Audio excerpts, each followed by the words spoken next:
नमस्कार, आपके साथ मैं हूं काजल दैया। इस वक्त हम सिंघू बॉर्डर पर है किसान आंदोलन में, और किसान आंदोलन में हमें हर तरह के रंग देखने को मिले हैं। जी हाँ, हर जाति के लोग, हर धर्म के लोग, हर कौम के लोग हमें यहाँ मिले हैं, क्योंकि किसान की जो है वो कोई जाति या कोई धर्म या कोई कौम नहीं होते। और इस वक्त यहाँ पर कुछ मुसलमान भाई हमारे साथ हैं, तो चलिए इनसे बात कर लेते हैं।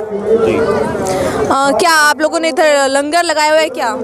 जी, लंगर लगाया हुआ है हमने। और किसान भाई जिस दिन से यहाँ पे बैठे हैं मोर्चे पे, पहले जो पहला जत्था आया था तो उसमें मैं साथ ही आया था इनके।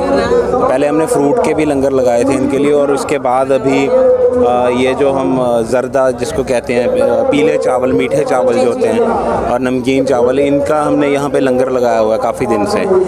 तो हमारी जो इसके पीछे जो इंटेंशन है वो सिर्फ इतनी सी है कि जो देश का किसान है, जो सारी दुनिया का पेट भरता है, ठीक है, और आज जब वही सड़कों पे अपने हकों के लिए यहाँ पे जूझ रहा है, तो ऐसे वक्त में हमारा सबका फ़र्ज़ है। मैं पंजाबी हूँ, ठीक है, वहाँ रहता हूँ, तो जब वहाँ से सारा पंजाब उठ के यहाँ आया है, साथ में हरियाणा भी, अब तो और सारी स्टेट्स भी सारे साथ में लगे, तो फ़र्ज़ मेरा भी बनता था कि हाँ, अपने किसान भाइयों के लिए आज हादा नारा मारें। उनके ऐसे समय में देखिए, हम किसी की खिदमत करें या हम इस लायक नहीं हैं, हम खुशनसीब समझते हैं कि ऊपर वाले ने हमें एक ऐसा मौका दिया है कि एक अन्नदाता के हम कुछ, हमें इतनी सेवा करने का छोटा सा एक मौका मिला है, इसमें हम खुशनसीब मानते हैं अपने आप को। लेकिन कुछ लोग ऐसे भी हैं जो धर्म के नाम पर लोगों को बांटने का काम कर रहे हैं। उनको तो मसाला ही यही चाहिए। शुरू से राजनीति यहाँ पे धर्म आधारित हो गई है। लोगों को ये समझना पड़ेगा कि जब तक हम धर्म के नाम पर आपस में बंटते रहेंगे और आपस में लड़के ऐसी ताकतों को आगे करते रहेंगे जो हमें धर्म के नाम पर ही बांटती रहें सारी ज़िंदगी, तो फिर उसके ये जो हो रहे हैं इतने बड़े आंदोलन, इसके अलावा फिर और कोई चारा ही नहीं रहेगा। अगर हमने विकास के ऊपर वोट दिया हो, अगर हमने रोज़गार के ऊपर वोट दिया होता, तो शायद आज कुछ और यहाँ का सिनेरियो होता, ठीक है, मगर हमने एक बेवकूफ़ी की है। हमने सबको ही मैं बोलूँगा, हम सब ने एक बेवकूफ़ी की है कि जो लोग ऐसे प्रोपेगेंडा करते हैं हमें एक दूसरे से लड़ाने का या हमें धर्मों के नाम पे बांटने का, हम वो समझ नहीं सके। उस नासमझी की मार आज देश के गरीब के ऊपर पड़ रही है, क्योंकि पूंजीपतियों ने ऐसी ताकतों को, ऐसे लोगों को आगे कर दिया कि जो धर्म के नाम पे राजनीति करके सारा कुछ अब उनको संभाल रहे हैं देश का। वो कह रहे थे कि मैं देश नहीं बिकने दूंगा, तो क्या रह गया भाई? पहले तो ये बताओ, रह क्या गया है बेचने को? रेलवे भेज दिया आपने, एयरपोर्ट्स आपने दे दिए, ठीक है, टेलीकॉम आपने भेज दी, ठीक है, सब कुछ आप प्राइवेट कर रहे हो। अब के रह गई थी किसानी कि कम से कम बेचारा फसल उगाते थे तो उनको इतनी उम्मीद होती थी कि एमएसपी पे कम से कम मंडी में लेके जाऊंगा, और नहीं तो सरकार तो खरीद ही लेगी। अब वो भी, उसमें सरकारी एजेंसियां भी गायब कर दी इन्होंने, ठीक है, सरकारी एजेंसियां नहीं, धीरे धीरे ये मंडी सिस्टम ख़त्म कर देंगे। एफसीआई और जो पनग्रेन, जैसे पंजाब में पनग्रेन है, जो सरकारी कंपनी है जो खरीदती हैं गेहूँ, तो वो सारी जब ख़त्म हो जाएंगी तो फिर कौन खरीदेगा? तो ये कॉरपोरेट वाले खरीदेंगे। अगर 2-3 साल मान लीजिए इन्होंने महंगी खरीद भी ली, और बाद में जब तक मंडी सिस्टम ख़त्म हो गया तो किसान सिर्फ इनके मोहताज रह जाएंगे कि हाँ, अगर ये आके खेतों में इनकी फसलें खरीदेंगे तो ठीक है, नहीं तो वो बेकार।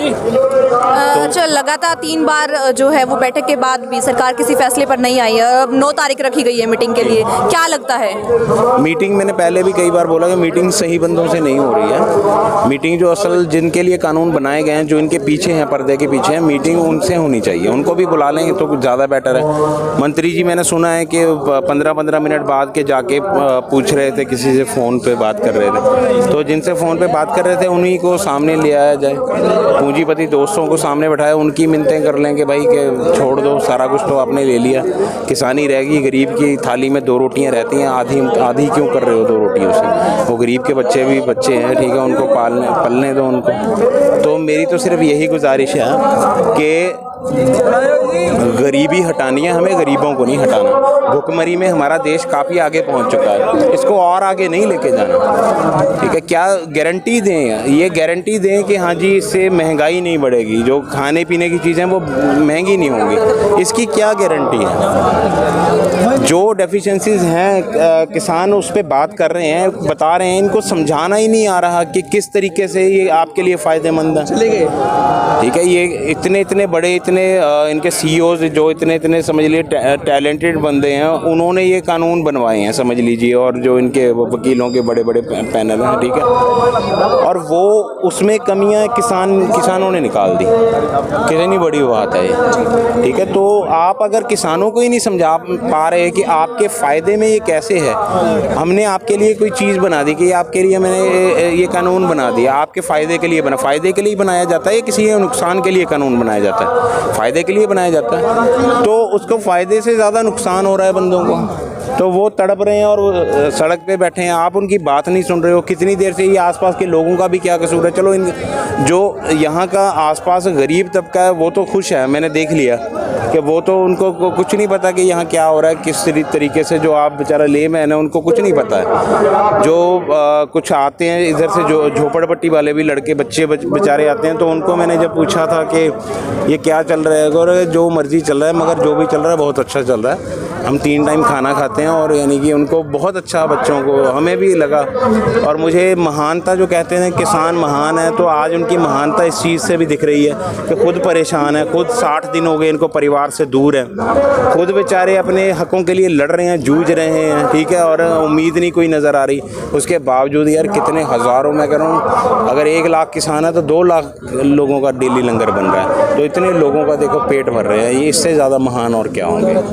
अच्छा, जब बात अभी लंगर की चल रही है, खाने की चल रही है, तो कुछ वीडियोस जो है वो वायरल हो रही थी कि मुस्लिम समुदाय के लोगों के द्वारा बिरयानी बांटी जा रही है इधर। ये बिरयानी तो वेज भी होती है, ठीक है, वेज बिरयानी भी होती है। अगर कहेंगे वही मीडिया वाले कहेंगे उनको और कुछ खिला देंगे, हम तो लंगर लेके आए हैं भाई, वो जो वो बोलेंगे हम वो खिला देंगे, मगर हाँ नॉन वेज नहीं बिल्कुल भी हम यहाँ पे सर्व करेंगे, क्योंकि सारे धर्मों के लोग हैं और हम सबकी रिस्पेक्ट करते हैं दिल से, सभी की धार्मिक आस्था का हम ख्याल रखते हैं। नॉन वेज कुछ भी नहीं बना, आज तक नहीं बना यहाँ पे, और ना ही बनेगा।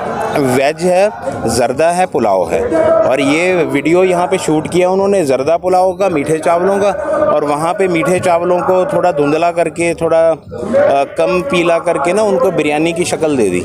देखिए उसमें भी इफेक्ट डाल दिए इन्होंने, चावल की वीडियो में भी इन्होंने ऐसे स्पेशल इफेक्ट डाल दिए, तो उसमें वो दिखने लगी, बिरयानी दिखने लगी, जर्दे को भी बिरयानी बना दिया। तो पहले भी मेरी गुजारिश थी जो गोदी मीडिया से कि आप या तो यहाँ पे कवर ना करें, क्योंकि ये कवर करते करते पीछे से गो बैक, गोदी मीडिया गो बैक ऐसे नारे लगे तो वो भाग गए थे, मगर फिर भी उन्होंने चलाई, और चलाई किस तरीके से, यही कि बिरयानी बढ़ रही है, ये वो है। तो ऐसी हरकतें ये बंद कर दें, देश को सच्चाई दिखाएं। मीडिया का जो असल काम है, और जैसे आप लोग हैं जो सही में रिपोर्टिंग कर रहे हैं यहाँ पे, जो असली पत्रकारिता है, जो जिसको बचाया, जिसकी इज्जत आपने बचा रखी है अभी तक, नहीं तो 135वें नंबर पे ले ये हमारे जो होनहार गोदी मीडिया, ये हमें 135वें नंबर पे ले गई है। आप लोगों से मेरी गुजारिश है कि सच्चाई दिखाएं, ग्राउंड रियलिटी, हम सब एक हैं। हमारी स्टॉल पे हिंदू भाई भी लगे हुए हैं हमारे साथ, हमारी टीम में सुबह से बेचारे पानी भर के, पानी की दिक्कत है, वहाँ से बाल्टियाँ भर के लेके आ रहे हैं। हाँ जी हाँ, सिख भाई तो हैं ही यहाँ हमारे साथ, हिंदू भाई भी हमारे साथ लगे हुए हैं, सारे धर्मों के लोग लगे हुए हैं खिदमत करने किसानों की, और जिसका कोई धर्म नहीं है, किसानी धर्म है उनका, और हम उनकी खिदमत में लगे हुए हैं। तो अगर ये भी बर्दाश्त नहीं होता तो मुझे लगता है कि आगे से इतना इन्होंने बुरा हाल कर दिया है कि कोई मुसलमान इसका मतलब खिदमत भी नहीं कर सकता। अगर वो कोई खाना ले आके यहाँ पे दे देगा तो वो क्या बिरयानी होगी, और बिरयानी हो भी गई तो क्या है, वो वेज बिरयानी भी हो सकती है, ठीक है, बिरयानी का नाम ही बदनाम कर दिया। अब तो मुझे होटल्स पे जाके भी मुझे ऑर्डर करने में भी शर्म आती है थोड़ी सी कि बिरयानी ला दो भाई, वो देखता कि यार ये बड़ा कट्टरपंथी लगता है। वो मुझे शाहीन बाग वगैरह वो सारा कुछ याद दिला देते हैं जब मैं बिरयानी ऑर्डर करता हूँ। इन्होंने ऐसा जोड़ के ना बिरयानी को, ये शाहीन बाग में बट रही है बिरयानी, ये फलां जगह बट रही है बिरयानी, खाने में भी राजनीति ढूंढी ली, उसमें भी खाने भी राजनीति, और जब हमारे प्रधान सेवक जी जो हमारे बहुत नेक बंदे हैं वो कहते हैं कपड़ों से पता चलता, कपड़ों में भी ढूंढ लिया, कपड़ों में भी धर्म को ढूंढ लिया इन्होंने, हर जगह पे ढूंढ लिया। सारे जहां से अच्छा हिंदुस्तान हमारा, हम बुलबुलें हैं इसके, ये गुलसिता हमारा। सिस्टर देखिए, जो अल्लामा इकबाल ने कहा है, कहीं और देखे या ना देखे, आज हम अपनी उम्र से आज तक हम ये देख रहे हैं कि यहाँ पे जिस तरीके से उन्होंने कहा था कि सारे जहाँ से अच्छा हिंदुस्तान हमारा, हम बुलबुलें हैं इसके, ये गुलसिता हमारा, यहाँ पे हमारे अंदर ये देखने को मिल रहा है। और बार बार गोदी मीडिया द्वारा ये कही जा रही है कि ये किसानों का आंदोलन है, ये सिखों का आंदोलन है। मैं हाथ जोड़कर और बराए मेहरबानी विनती करता हूँ, दरख्वास्त करता हूँ कि आप यहाँ सियासत ना फैलाएं। ये हर उन शख्स की लड़ाई है जो इनकी मेहनत की हुई अनाज को इस्तेमाल करते हैं। ये किसी किसान की लड़ाई नहीं है। देखो, अगर ये किसान परेशान है ज़्यादा से ज़्यादा ये होगा अपनी स्ट्रोक करके रख सकते हैं। इनके बच्चे भूखे नहीं मरने के, मरेंगे हम और आप। तो मेरे भाइयों, जो लोग ये कह रहे हैं कि ये सिर्फ किसान प्रोटेस्ट है, ये किसान आंदोलन है, ये सिर्फ पंजाब के या हरियाणा के आंदोलन है, मैं उन्हें मेहरबानी करके ये कहना चाहता हूँ कि ये ना सिर्फ किसानों का आंदोलन है और ना सिर्फ हरियाणा के और ना सिर्फ पंजाब के, बल्कि ये पूरी देशवासियों की लड़ाई है। इसलिए कि ये हमारे और आपकी लड़ाई लड़ रहे हैं। देखो, किसी शायर ने बहुत ही खूब कहा था कि जब वतन को खून की ज़रूरत पड़ी, सबसे पहले गर्दन हमारी ही कटी। जब वतन को खून की ज़रूरत पड़ी, सबसे पहले गर्दन हमारी ही कटी। आज कहते हैं हमसे ये अहले वतन, ये वतन है हमारा तुम्हारा नहीं। वाह जी वाह, जुल्म आप करो, कानून के ख़िलाफ़ आप काम करें, और आतंकवाद, खालिस्तान, गैंग, टुकड़े टुकड़े गैंग, ये सब लक़ब हमें दे। बराए मेहरबानी, ये जो आज किसान परेशान हैं, इनकी परेशानियों को समझिए। अगर आप परेशानियों को नहीं समझते, अपने घर के बाहर 2 दिन रेस्ट करके देखिए, आराम करके देखिए, आपको पता लग जाएगा कि ये खुले आसमान में ठंड के नीचे रहने में क्या लगता है। जय हिंद, जय किसान। मैं यही कहना चाहता हूँ आपके मीडिया के माध्यम से कि जो भी ये 3 काले कानून पास किए गए हैं, बिला किसी शर्त, बग़ैर किसी शर्त के इसे रद्द किया जाए, या कोई ऐसी एक्ट निकाली जाए, ऐसी चीज़ निकाली जाए जिससे किसानों का फ़ायदा हो। देखो, ये मेरे पास मोबाइल है, अगर मैं इसे चाहूँ 2000 में बेचूँ या 5000 में बेचूँ, मेरी मर्ज़ी है। मेरा कितना इसमें नफ़ा है, ये मेरी मर्ज़ी है। तो भाई, जब मेरी मर्ज़ी, मेरी चीज़ में मेरी मर्ज़ी, मैं इसे जितने में बेचूँ बेच सकता हूँ। तो ये किसान भाई जो रात दिन मेहनत करते हैं, रात दिन जफाकशी करते हैं, रात को रात नहीं समझते, सुबह को सुबह नहीं समझते, बीवी बच्चों को छोड़कर खेतों में काम करते हैं, तो मेरे भाइयों, क्या ये अपनी मेहनत की कमाई नहीं ले सकते हैं? बिल्कुल ले सकते हैं। ये तमाम हिंदुस्तानियों की लड़ाई है, ना ये किसानों की लड़ाई है, ना सिर्फ हरियाणा पंजाबों की। मैं यही सबसे कहना चाहता हूँ, बग़ैर किसी शर्त के ये तमाम काले कानून वापस किए जाए। जय हिंद, जय किसान। खुले बिखरे हुए आज़ाद गेसू बांध लेते हैं, लुभाने के लिए जोड़े से खुशबू बांध लेते हैं, और तवाइफ की तरह भी ये राजनीति अजब शय है। ज़रूरतमंद आशिक हो तो घुंघरू बांध लेते हैं। दर बदर भटकते हैं मगर आफियत नहीं मिलती। शहर है मेरा मगर शहरियत नहीं मिलती। सभी का एक ही आलम है, सभी के नकली चेहरे हैं, अब किसी के चेहरे पर असलियत नहीं मिलती। रह गुज़र बता चले हम किस राह पर, मोतबर ज़माने में शख्सियत नहीं मिलती। और एक दूसरा शायर, सियासत मेरी दुश्मनी कुछ नहीं मगर नफ़रत भरा चरण तेरा अच्छा नहीं लगता। भले तू लाख गंगा में नहाया हो मगर किसी कातिल के हाथों वतन अच्छा नहीं लगता। बहुत बहुत शुक्रिया आप लोगों का। तो देखिए, यहाँ हमें अलग अलग तरह के रंग देखने को मिले। एक किसी किसान आंदोलन में एक बहुत ही बेहतरीन, बहुत ही अच्छे भाईचारे की झलक देखने को मिली।